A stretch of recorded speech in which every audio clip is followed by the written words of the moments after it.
Lo voy a decir también con dos letras. Yo sí veo un riesgo de que se capturen a los órganos garantes. Hay una tentación permanente de los poderes públicos para capturar a los órganos garantes. ¿Qué quiere decir capturar a los órganos garantes? De nuevo, perdonen la brutalidad de la expresión. Que pongan a sus puros cuates. Que pongan a sus cuates, que pongan a sus amigos, que sean incondicionales, y entonces quien te va a revisar, pues está ahora sí que a tus órdenes, pues ¿qué te va a revisar? No te va a revisar nada. Entonces, esta tentación de captura de los órganos garantes que se observa en muchas partes del país, yo sí lo veo como un riesgo, y yo creo que sí es importante que en la medida de lo posible avancemos hacia un escrutinio público de quiénes son los propuestos, de qué perfil tienen, de qué cualidades debe tener alguien para estar en un órgano garante en materia de transparencia. Que discutamos ese perfil, precisamente para evitar pues que llegue que la química, o que el maestro de primaria, o que el compadre de no sé quién, etc. Eso supone un riesgo, creo yo, muy, muy grande. Quinto riesgo, que no se profundice en la cultura social de la transparencia. ¿A qué me refiero? Miren, muchos de nosotros estamos, incluyo aquí a mi querido amigo Eduardo Borges, estamos en el circuito de los transparentólogos, como se llama, damos conferencias, nos encontramos, somos los mismos prácticamente, creo que tú también te tocó, Eduardo, venir el año pasado. Bueno, prácticamente somos los mismos, y yo percibo que el tema corre el riesgo, ojo, y por eso es un riesgo, corre el riesgo de quedarse como en un grupito de gente, como que siempre somos los mismos y vamos y más o menos decimos lo mismo, etcétera, etcétera, y no somos capaces de romper una especie de techo de cristal que lleve la transparencia más allá de los especialistas, más allá de los académicos, de los periodistas, de los funcionarios públicos, etcétera.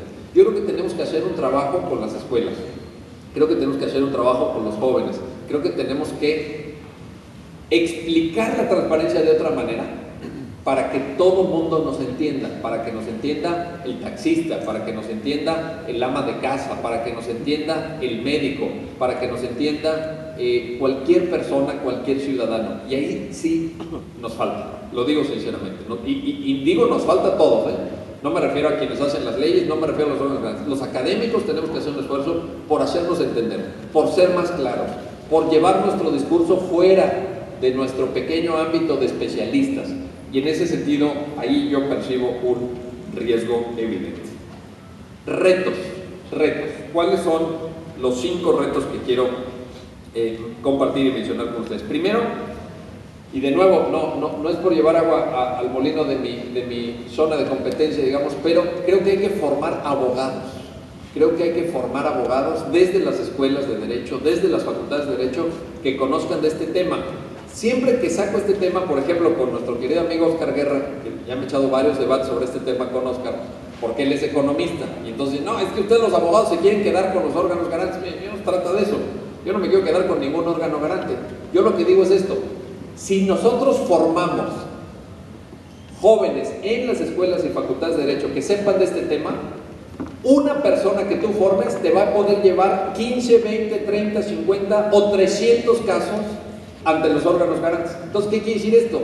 Que generas un efecto multiplicador, que generas una especie de ola que se va a ir expandiendo, y entonces con 1 o 2 abogados vas a poder defender a 300 personas.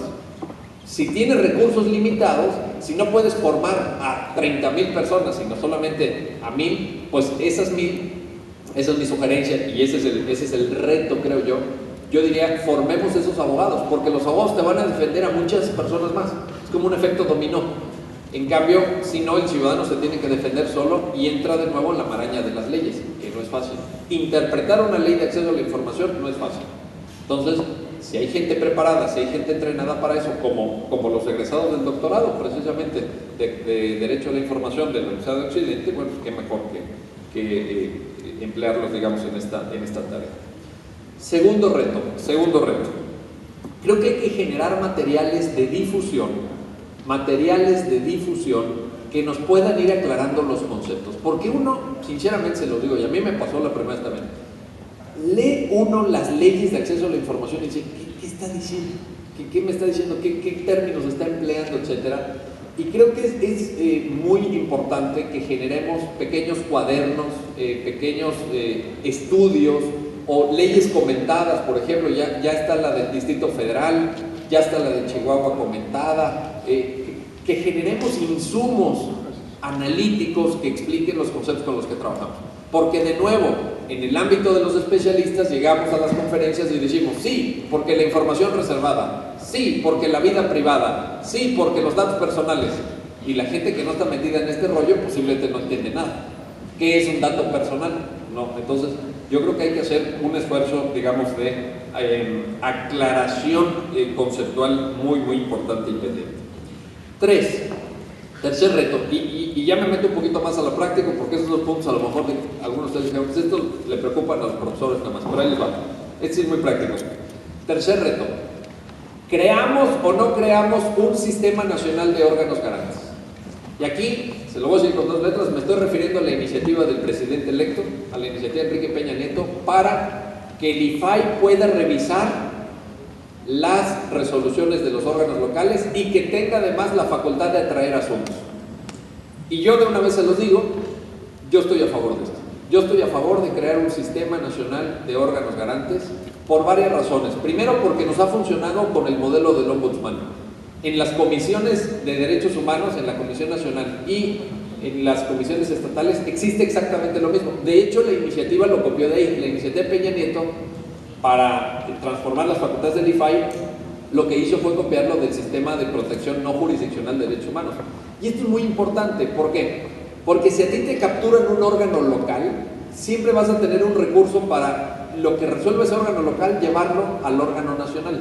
Ya que capturan al nacional está más difícil, porque es más visible, porque hay más debate, porque hay un foco de atención mucho más intenso respecto a los nombramientos del IFAI que respecto a los nombramientos de los órganos locales. Y 2, y aquí también se los voy a decir con todas sus letras, la facultad de atracción del IFAI para quitar un tema de la órbita local y llevarlo a la órbita nacional. Hay temas delicadísimos, hay temas que a nivel local explotan, hay temas en donde los comisionados locales, y no me refiero a los aquí presentes, estoy hablando en general, no van a resistir la presión porque son llamadas del gobernador, llamadas del secretario de gobierno, llamadas de los encargados del gabinete, etc. Entonces, en ese momento, ¿qué hemos hecho con las comisiones de derechos humanos?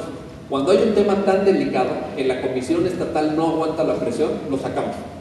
Lo sacamos del ámbito local y lo llevamos al ámbito nacional. Y ahí sí se diluye la presión. Porque una cosa es que los presionen aquí localmente y otra cosa es que vayan a México y los presionen. Esto cambia radicalmente.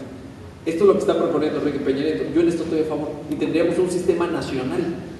No tendríamos un sistema federal y uno local, sino un sistema nacional. Este es un reto importantísimo. No va a faltar, y de una vez me anticipo por si hubiera preguntas, no va a faltar quien diga, esto atenta contra la soberanía estatal, nosotros somos autónomos y soberanos.